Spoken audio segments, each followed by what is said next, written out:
கர்த்தருக்கு பிரியமானவர்களே, கர்த்தராகிய இயேசு கிறிஸ்துவின் நாமத்தில் உங்களுக்கு என்னுடைய அன்பின் வாழ்த்துக்கள். இந்த அதிகாலை நேரத்தில் இந்த வாய்ஸ் ஆஃப் ஜீசஸ் நிகழ்ச்சியின் மூலமாக உங்களை பார்ப்பது ரொம்ப சந்தோஷம். உங்களோடு பேசுவது ரொம்ப சந்தோஷம். ஒவ்வொரு நாளும் கர்த்தர் உங்களோடு பேசி கொண்டிருக்கிறார். உங்களுக்கு தேவைப்படுகிற, உங்களை புடமிடுகிற, உங்களை திடப்படுத்துகிற, உங்களை வலுப்படுத்துகிற, உங்கள் வாழ்க்கைக்கு தேவையான, நீங்கள் ஆண்டவரோடு இன்னும் இன்னும் நெருங்குவதற்கு உங்களுக்கு தேவையான வார்த்தைகளை கொண்டு உங்கள் மனதில் நீங்கள் என்ன நினைக்கிறீங்களோ அதை கர்த்தர் தெளிவாக புரிந்து கொண்டு அதற்கேற்ற வார்த்தைகளை கொண்டு உங்களிடத்தில் பேசுகிறார். பார்த்தீங்களா? இது எவ்வளோ பெரிய சிலாக்கியம், எவ்வளோ பெரிய பாக்கியம். அப்படியான பாக்கியம் உங்களுக்கு கிடைத்திருக்கிறது இல்லைங்களா? அநேகருக்கு இப்போது சில குழப்பங்கள் இருக்கிறது இல்லையா? குழப்பத்தோடு பார்த்துக்கிட்டு இருக்கிறீங்க. ராத்திரி தூங்கும்போது நாளைக்கு காலையில் விழித்தெழுந்தா எல்லாம் சரியாக போயிடும், அப்புறம் பார்த்துக்கலாம், நாளைக்கு நாள் சரியாக போயிடும்னு நம்பிக்கையோடு நீங்கள் ஒவ்வொரு நாட்களையும் நகர்த்தி கொண்டிருக்கிறீங்க.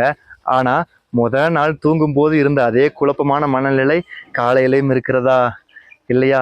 இந்த சூழ்நிலையில் என்ன முடிவு எடுக்கிறது? இந்த பிரச்சனையில் என்ன முடிவு எடுக்கிறது? நம்ம என்ன பண்ணுறது? யாருக்கிட்ட கேட்குறது? ஒன்றும் தெரியலையே, யாரும் உதவி பண்ண மாட்டேங்கிறாங்களே, ஒத்தாசை பண்ண மாட்டேங்கிறாங்களேன்னு யோசிச்சு கொண்டே இருக்கிறீங்களா? மனிதர்கள் இடத்துல போய் கேட்டால் எப்படிங்க ஒத்தாசை வரும்? நீங்களே யோசிச்சுக்கிட்டு இருந்தீங்கன்னா எப்படி உங்களுக்கு ஒத்தாசை வரும்? மனிதனுக்கு செம்மையாய் தோன்றுகிற வழிகள் உண்டு, அதன் முடிவோ மரண வழிகள்னு சொல்லி வேதம் சொல்லுது. நம்மளுடைய இருதயத்திலிருந்து அநேக ஆசைகள், விருப்பங்கள், எண்ணங்கள் வெளியே வந்து கொண்டே தான் இருக்கிறது உண்டு. ஆனால் அவைகள் எல்லாவற்றுக்கும் நம்ம செவி கொடுத்து கொண்டே இருந்தோம்னு வச்சுக்கோங்களேன், அந்த முடிவுக்கு செவி கொடுத்து கொண்டே இருந்தோம்னு வச்சுக்கோங்களேன், அதன் முடிவு ஒரு கேடான வழி, மரண வழி அப்படின்னு சொல்லி ஆண்டவருடைய வசனம் சொல்லுகிறது. அதனால நாம் நம்மளுடைய சொந்த புத்தியிலிருந்து எழும்புகிற தற்சமயத்திற்கு தேவையான யோசனைகளுக்கு பெருசாக செவியை கொடுக்கக்கூடாது. அநேக மனிதர்களிடத்தில் யோசனை கேட்கறது சரிதான், ஆலோசனைக்காரர்கள் இருக்கிறது சரிதான். அந்த ஆலோசனையும் சரியா என்பதை நம்ம நிதானித்து தீர்மானம் செய்ய வேண்டும். ஆலோசனைகள் தான் இப்போ ரொம்ப பஞ்சமாக இருக்குது இல்லைங்களா? பாருங்க, கவுன்சிலிங்குன்னு சொல்லி கூட அதற்கு விலை கொடுத்து ஒரு செஷன் அட்டன் பண்ணி கேட்டு அதன் பிற்பாடு முடிவு செய்வது, ஒரு பிஸ்னஸ்க்கு ஒரு ஆலோசனை, குடும்பத்திற்கு ஆலோசனை, கணவன் மனைவிக்குள்ள ஒரு ஆலோசனை, எவ்வளவு விஷயங்கள் வந்துருச்சு இப்பெல்லாம். ஆனால் கர்த்தர் தான் ஆலோசனை கர்த்தர் இல்லைங்களா? ஏசாயா 9:6 சொல்லப்படுது, கர்த்தருடைய நாமம் ஆலோசனை கர்த்தர். அவர் சரியான நேரத்தில் சரியான ஆலோசனையை கொடுத்து நம்ம வழி நடத்துகிறவர். மனுஷர்களுடைய ஆலோசனை மனுஷீகத்தனமாகத்தான் இருக்கும், மாம்சீகமாகத்தான் இருக்கும். ஆனால் ஆண்டவருடைய ஆலோசனை தான் உங்களுக்கு இது சரியா, இது கரெக்டா, இப்போ என் மகனுக்கு இதை செய்தா இது சரியா இருக்குமான்னு சொல்லி நிதானித்து சரியான தீர்வை கொடுப்பார் இல்லைங்களா? இப்போ அநேகருக்கு தேவைப்படுவதெல்லாம் பார்த்தீங்கன்னா ஆலோசனை மட்டும்தான் இல்லைங்களா? இந்த ஆலோசனை மட்டும் எனக்கு கிடைச்சிடுச்சுன்னா பாருங்க பிரதர், இந்த விஷயத்துல சரியான ஒரு யோசனை மட்டும் எனக்கு கிடைச்சிடுச்சுன்னா பாருங்க பிரதர், அவ்வளோதான், அடுத்த சக்ஸஸ் தான், வெற்றி தான், இதிலிருந்து நான் அடுத்த படிக்கு போயிடுவேன் அப்படின்னு சொல்லி அநேகர் சொல்வதுண்டு இல்லைங்களா?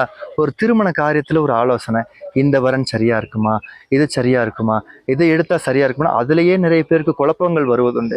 முக்கியமாக நிறைய பேருக்கு அதில் குழப்பம் வரும், வேலை காரியங்களில் குழப்பம் வரும், நட்பு வட்டாரங்களில் குழப்பம் வரும், அதுக்கப்புறம் பிஸ்னஸில் பார்த்தீங்கன்னா குழப்பம் வரும், நிறைய குழப்பங்கள் வருவதுண்டு, யோசனைகள் வருவதுண்டு. சிலருக்கெல்லாம் எந்த சபைக்கு போகிறதுனே குழப்பம், எந்த சர்ச்சுக்கு போகிறதுனே குழப்பம் இல்லைங்களா? அநேகர் இப்பொழுதெல்லாம் இந்த ஆலோசனை இல்லாமல் தான், யோசனை இல்லாமல் தான் பாருங்க குறி கேட்கிற இடத்திற்கெல்லாம் சென்று விடுகிறார்கள். இது எவ்வளவு தவறு இல்லைங்களா? ஆலோசனை கொடுக்க ஜீவனுள்ள தேவன் நம்மோடு இருக்கும்போது நாம் ஏன் ஆலோசனைக்காக அங்கே இங்கே அலையணும்? கர்த்தர் சொல்லுகிறார், உங்களுக்கு எப்போ ஆலோசனை தேவைப்படுதோ, எப்போ உங்களுக்கு ஒரு வழிகாட்டுதல் தேவைப்படுதோ, எந்தெந்த காரியங்களோ உங்களுக்கு ஒரு புத்தி சொல்லுதல் வேண்டியது இருக்குதோ, நம்மளை காட்டிலும் வயது பெரியவர்களிடத்துல போய் ஆலோசனை கேட்போம். நான் சொல்கிறேன், கர்த்தர் தான் பெரியவர், அவரிடத்துல ஆலோசனை கேட்டால் சரியான ஆலோசனை கிடைக்கும். எரேமியா 33:3 இது ஒரு அவசர கால எண்ணுன்னு கூட வச்சுக்கோங்களேன். வேத புஸ்தகத்தில் எரேமியா 33:3 அதில் கர்த்தர் சொல்லுகிற வார்த்தை என்னவென்றால், அவர் உங்களை பார்த்து சொல்லுகிறார், என்னை நோக்கி கூப்பிடு, அப்பொழுது நான் உனக்கு உத்தரவு கொடுத்து நீ அறியாததும் உனக்கு எட்டாததுமான பெரிய காரியங்களை உனக்கு அறிவிப்பேன். இப்போ பார்த்தீங்களா, நம்ம புத்திக்கு விளங்காத காரியங்கள், நம்ம மூளைக்கு எட்டாத காரியங்கள் அநேகம் இருக்கிறது உண்டு இல்லையா? இது எனக்கு விளங்கவே இல்லை, இதில் என்ன முடிவெடுக்கிறதுன்னு விளங்கலை, இது எனக்கு புரியலை பிரதர். இவங்க ஏதோ செய்கிறாங்க பிரதர், அது என்ன காரியம்னு எனக்கு விளங்கி கொள்ள முடியல.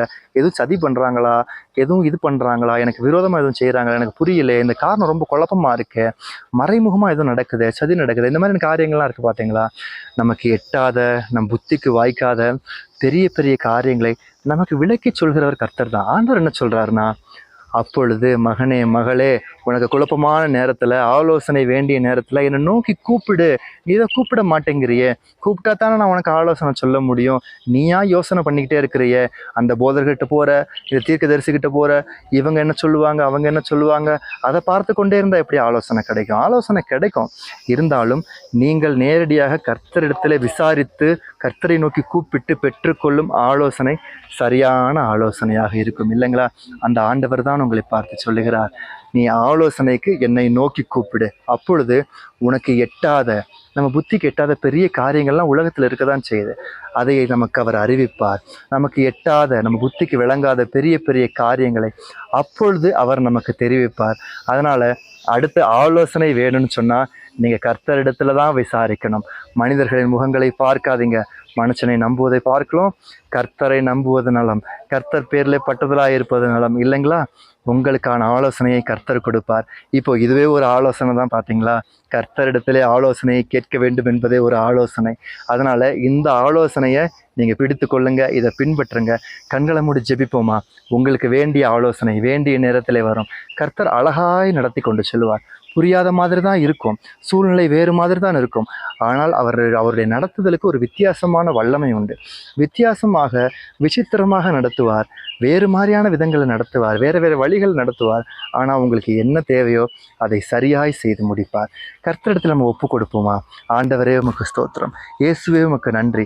நான் அறியாதும் எனக்கு எட்டாவதுமான பெரிய காரியங்களை உம்மிடத்தில் கேட்டு அறிந்து கொள்ள நான் என்னை ஒப்பு கொடுக்கிறேன். இனி உம்மிடத்தில் மாத்திரம் விசாரிப்பேன். நீர் எனக்கு வெளிப்படுத்துகிறதற்காக ஸ்தோத்திரம், ஸ்தோத்திரம். உங்களுடைய தயவுள்ள கரம் என்னோடு இருக்கிறதுக்காக நன்றி. மறை பொருள்களை, பெரிய காரியங்களை நீர் எனக்கு வெளிப்படுத்துகிறதற்காக நான் உம்மை ஸ்தோத்திரிக்கிறேன், ஸ்தோத்திரிக்கிறேன். என் மீது அன்பு கூறுகிறதற்காக நன்றி. இயேசுவின் நாமத்தில் பிதாவே, ஆமேன், ஆமேன்.